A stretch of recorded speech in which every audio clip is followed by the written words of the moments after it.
Stay with me, stay with me, oh my soul. Sing with me, sing with me,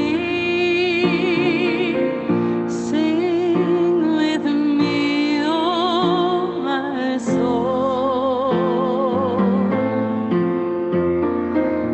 Sing with me, sing with me,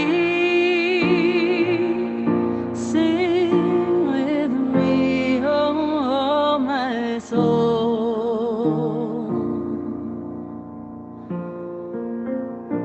Pray with me, pray with me. Pray with me, oh my soul.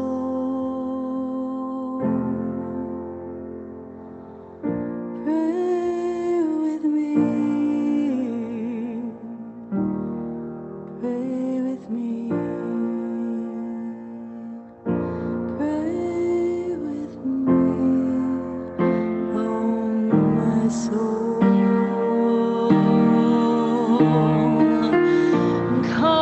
Comfort me, comfort me,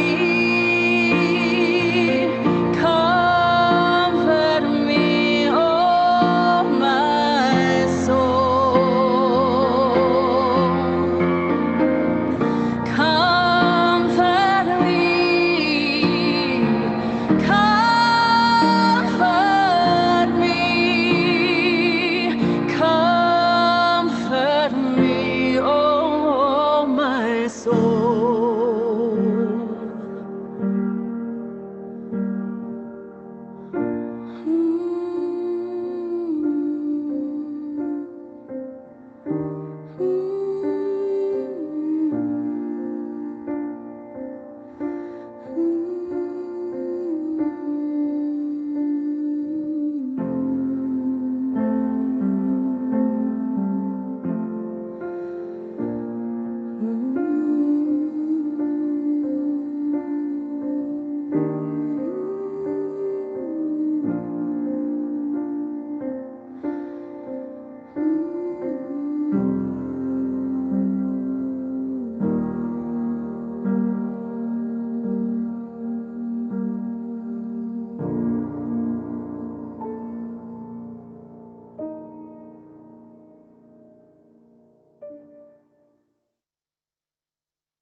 There are things that are important for us, so we speak about them, says Rabbi Isaiah Horowitz.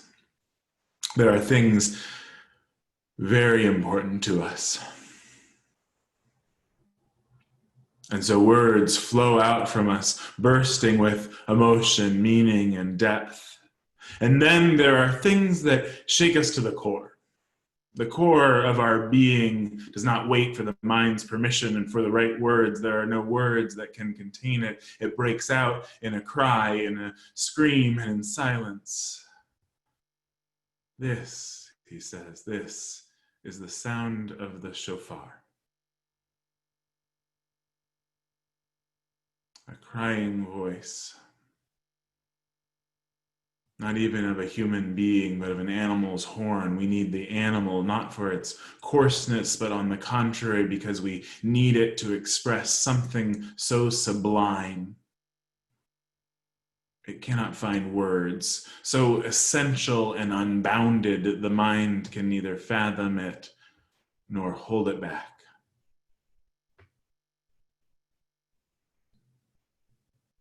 The shofar. The ram's horn. Each group of sounds, he concludes, each group of sounds begins with a techiyah, whole note, proceeds to shevarim, a broken note divided into three parts, or even to a teruah, an entirely fragmented sound. But each broken note is followed by a whole note, another takiyah. This, he says, this is the message of Rosh Hashanah. I started off whole.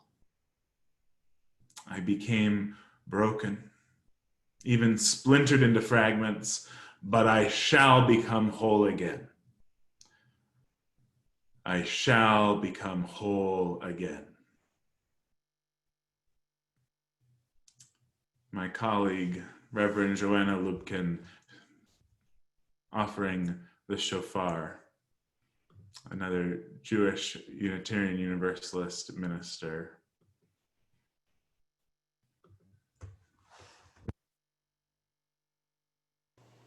Baruch atah Adonai, Eloheinu melech haolam, asher kiddushanu b'mitzvotav v'tzivanu lishmoa kol shofar. Blessed are you, source of all, who has blessed us with the ritual of hearing the sound of the shofar.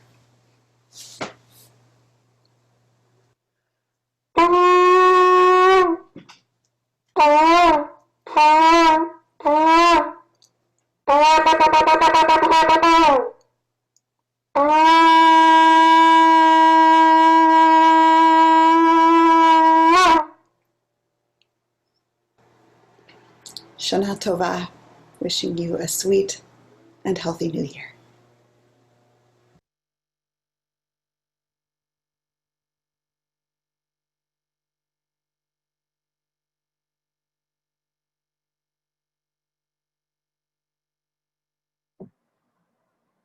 Shana Tova. Shana Tova. I started off whole, I became broken, even splintered into fragments, but I shall become whole again. I shall become whole again. Rosh Hashanah, the Jewish New Year, began Friday evening, and in the Jewish mythopoetic tradition, we are now in the most holy time of the year. The high holy days, the time when the book of life is open. The book of life is open for reflection and contemplation, for renewal and even revision.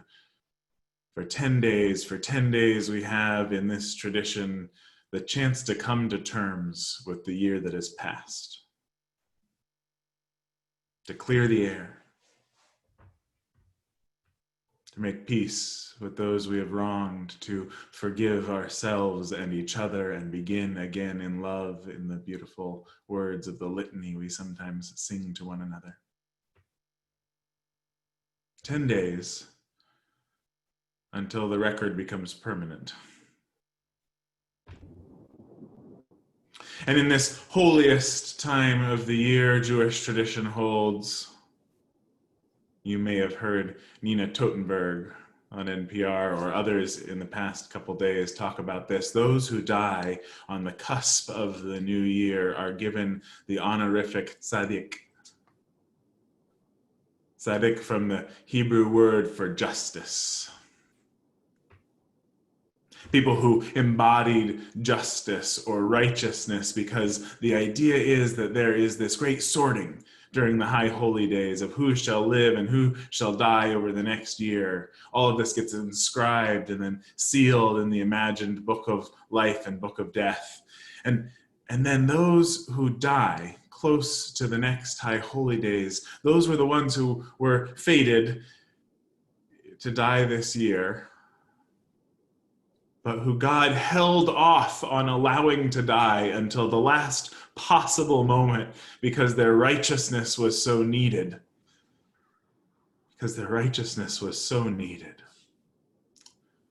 for our justice making in this world.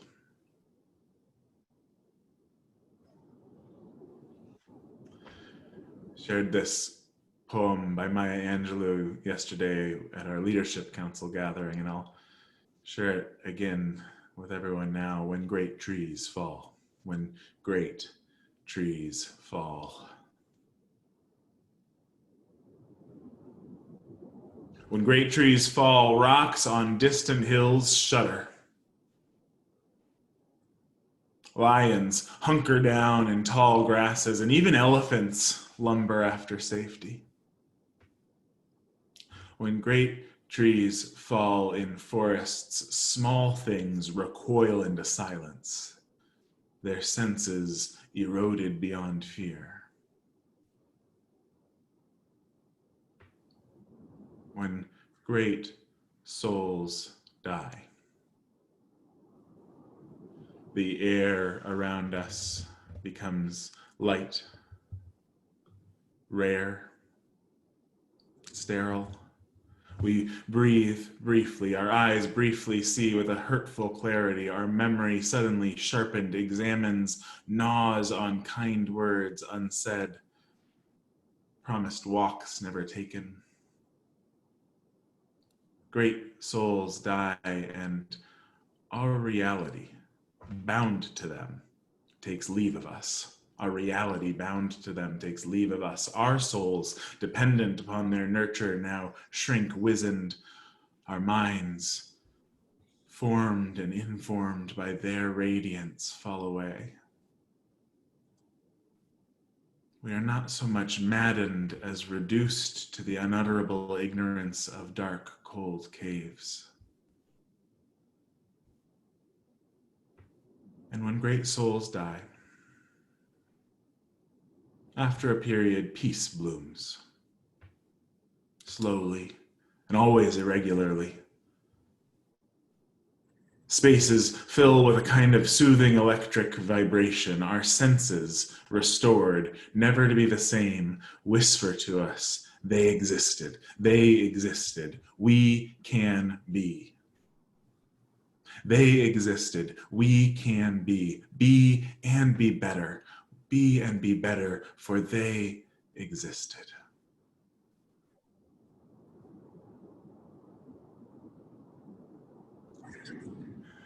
For many of us, Ruth Bader Ginsburg's death rattled deep feelings. Maybe heightening, becoming another symbol of the anguish and fear we hold for our country. Or may mean deep loss, personally, for someone we admired. We may feel anger at what this loss on the Supreme Court may mean. We may feel distrust of other U.S. citizens and voters. My colleague, Reverend Joanne Crawford, shared this weekend, just as Ginsburg, she brought hope to so many, and so it is natural that the loss of her living presence might bring forward a feeling of hopelessness. Honor your feelings, she reminds us. Honor your feelings. They speak to her life so well lived. They speak to the legitimate fears we have about our nation, about our concerns for those with the least amounts of power. We will rise. We will rise, inspired by her example. But as we know from that ancient poetry in Ecclesiastes, there is a time to weep and a time to mourn.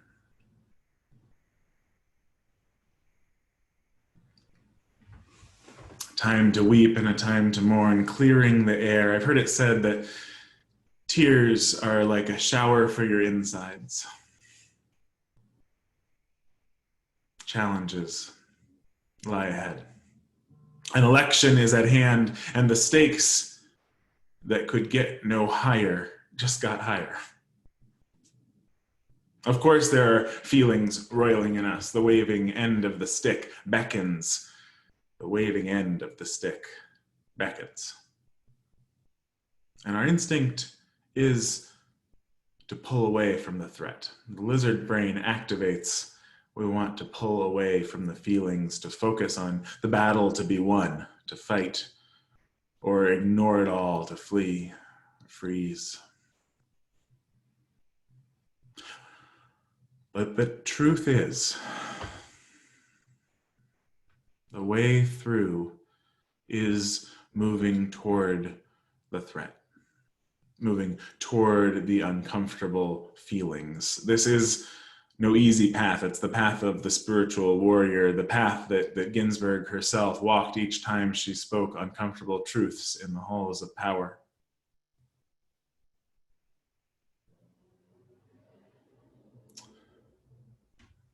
A story from another land.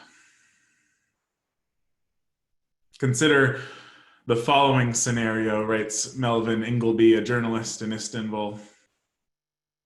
This was an article in The Atlantic last year. You are an opposition leader in a deeply divided nation. Against all odds, you narrowly win a local election against a ruling party that controls the public space and censors the media, becoming mayor of the country's largest city. Under government pressure, however, the authorities rule that the vote was rigged, deposing you from office and triggering a new election. What do you do? What do you do, Ingleby asks, in the face of this clear injustice? He was writing about the dilemma that faced the ousted mayor of Istanbul, Ekrem İmamoğlu. Against all odds, İmamoğlu narrowly won the election against Binali Yildirim, the longtime confidant and chosen candidate of Turkey President Erdogan. After recounting the votes had failed to secure a victory for Erdogan's chosen, the ruling party claimed that the polling station officials had some reason to alter the mayoral electoral election results. And while the other local races that these same officials had also supervised and tabulated were left intact, İmamoğlu's victory was overturned. Clear, corrupt, and unjust circumstances. What do you do now?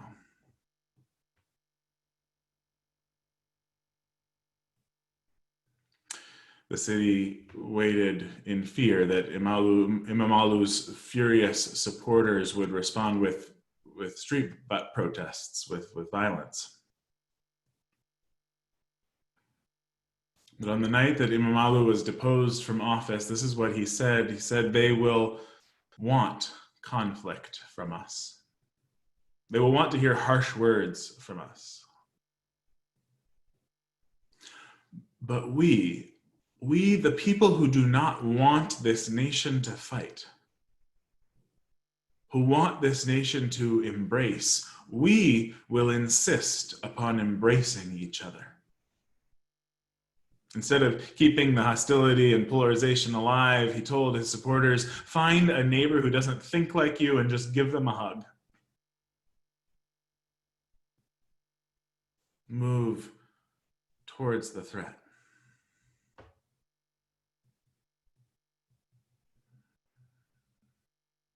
A rare politician took to the streets of Istanbul with a strategy of uniting voters around a slogan of disarming optimism. Everything will be fine. We are showing that walls can be torn down with love.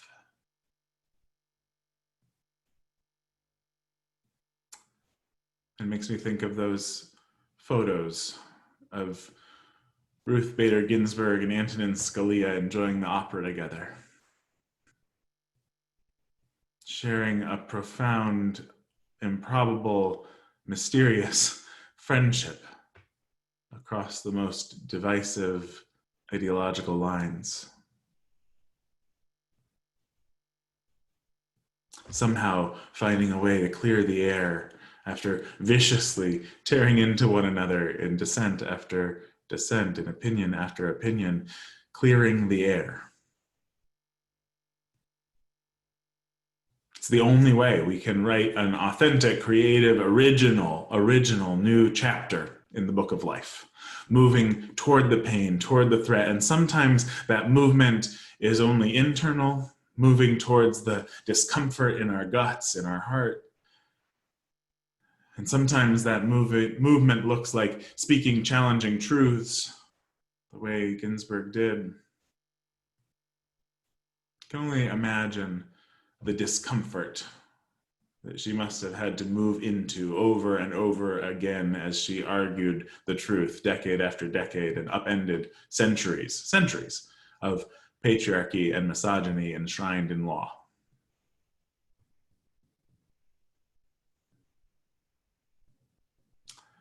I can only imagine it the way she must have felt it, but I do think I know something about that discomfort. I think we all do. That feeling in the pit of the stomach you get when you see injustice, or you're thinking about doing something scary.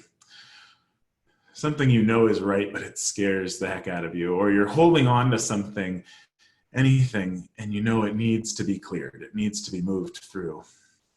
That pit of the stomach feeling. There's another Hebrew word to mention, this Hebrew word that speaks to something like that feeling, yirah.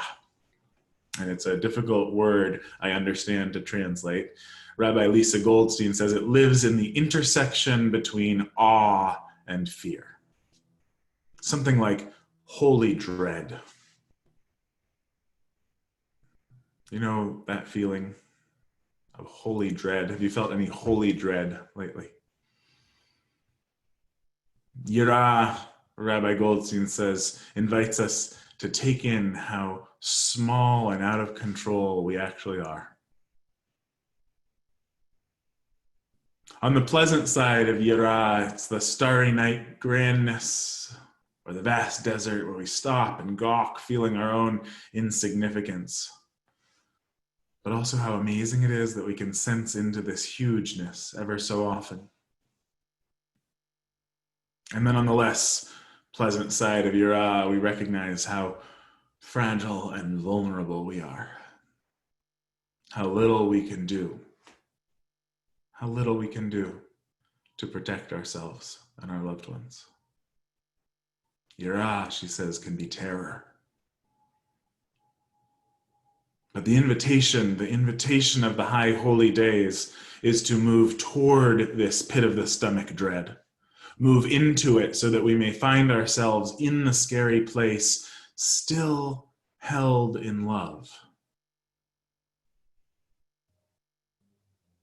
Because if you listen to certain voices of the Jewish tradition, the imagery of this time is not God as a harsh judge, but God whose throne of justice is rooted in love. And we're in the month of Elul, where we find the reminder, I am my beloved's and my beloved is mine. The beloved, God, life, however you name that ground of being, holds even our most overwhelming dread with us. Says, this too is a beautiful part of who you are. Move toward dread. Move toward grief. Move toward your righteous anger, your resentment, your bitterness. Move toward them that the air might be cleared, smoky skies swept clean so that we may begin again in love. Well, a remarkable thing about that story of Imam and the election last year in Turkey is that it worked. Imam reached out to the supporters of the government that pushed to depose him. He took to the streets and visited mosques and told his supporters to avoid attacking Erdogan or insulting his supporters. Instead, he encouraged his activists to talk less and listen. And in the rerun of the election, he won.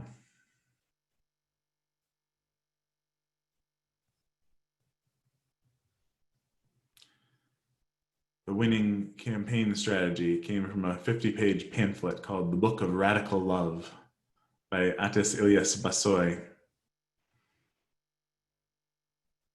He said the key was this: we saw that we cannot change Erdogan, so we fight by changing ourselves. If you want to defeat Erdogan or someone else, you need to ignore him and love those people who love him.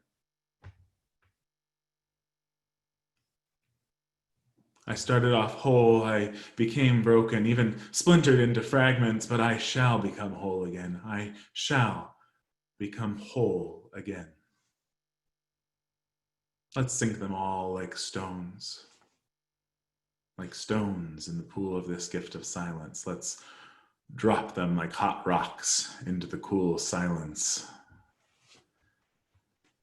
And when they're gone, let's lay back gently and float. Float on the calm surface of the silence. Let's be supported in this still cradle of the world. Newborn. Ready for anything.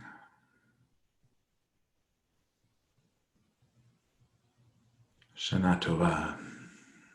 Amen. Amen. Blessed be.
Thank you for your offerings.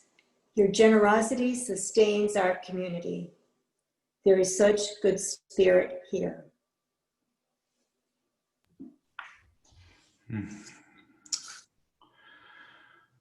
For our benediction, I invite us to do as we've done many days in the past, and Evelyn will bring us into groups of 3 or 4 to share a word with one another, with whatever is on your heart. If there's anything that needs to be cleared, feelings, thoughts, to let the fresh air back in to your spirit.